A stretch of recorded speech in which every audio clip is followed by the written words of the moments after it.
দর্শক, গ্লোরি টিভির পক্ষ থেকে আপনাদের জানাচ্ছে আন্তরিক শুভেচ্ছা অভিনন্দন। দর্শক, আজকের ভারতের সেনাপ্রধান উপেন্দ্র দ্বিবেদী এবং বাংলাদেশের সেনাপ্রধান ওয়াকারুজ্জামানের সাথে টেলিফোনে এক কথোপকথন হয় বা কথা আদান প্রদান হয়। সেখানে বাংলাদেশের অবস্থা নিয়ে, সার্বিক অবস্থা নিয়ে এবং ভারতের দূতাবাসের বিরুদ্ধে যে আন্দোলন শুরু হয়েছে সেটা নিয়ে ভারতের সেনাপ্রধান উপেন্দ্র দ্বিবেদী উদ্বেগ প্রকাশ করেন।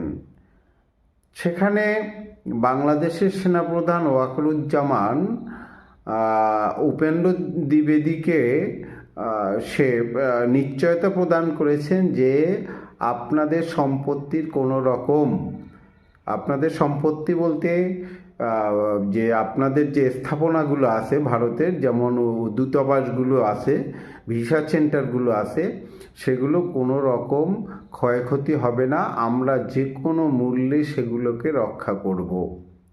তো আজকের এখানে এটা খুব ভালো সংবাদ, কিন্তু আজকের এখানে আমার একটা প্রশ্ন। আপনি তো 5 তারিখে 24 সালের 5ই আগস্টের পরে আপনি ঘোষণা দিয়েছিলেন যে বাংলাদেশের ক্ষমতা আমি গ্রহণ করিলাম, বাংলাদেশের জানমালের নিরাপত্তা আমি প্রদান করিব। কিন্তু এই যে সেই থেকে 16-17 মাস হয়ে গেল, বাংলাদেশে যে ধরনের মব সৃষ্টি হইল, বিভিন্ন ধরনের মব সৃষ্টি হয়ে হলো, মানুষকে মারা হলো। এই যেমন শরীফ ওসমান সাহেব গুলিতে গুলিবিদ্ধ হয়ে মারা গেলেন। এই যে কিছু হিন্দুদের উপর অত্যাচার করা হলো, কিছু আওয়ামী লীগের লোকজনের উপর অত্যাচার করা হলো। এর দায়িত্ব আপনি কেন নিলেন না? আজকের তো বাংলাদেশের মানুষ এই প্রশ্ন কিন্তু করে। তো আপনি যদি ওই দিন থেকে এই বাংলাদেশের দায়িত্ব নিতেন, আমি ব্যক্তিগতভাবে মনে করি তাহলে বাংলাদেশে এরকম ক্ষয়ক্ষতি হতো না।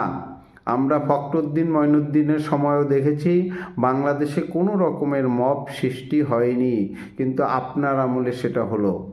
দর্শক, আমার মতের সাথে কি আপনাদের এই একমত যে সেনাবাহিনী ক্ষমতা নিলে এত ক্ষয়ক্ষতি হতো না? আমার মতের সাথে আপনাদের একমত হলে আপনারা জানাতে পারেন আমার কমেন্টস বক্সে। এই পর্যন্ত ভালো থাকবেন।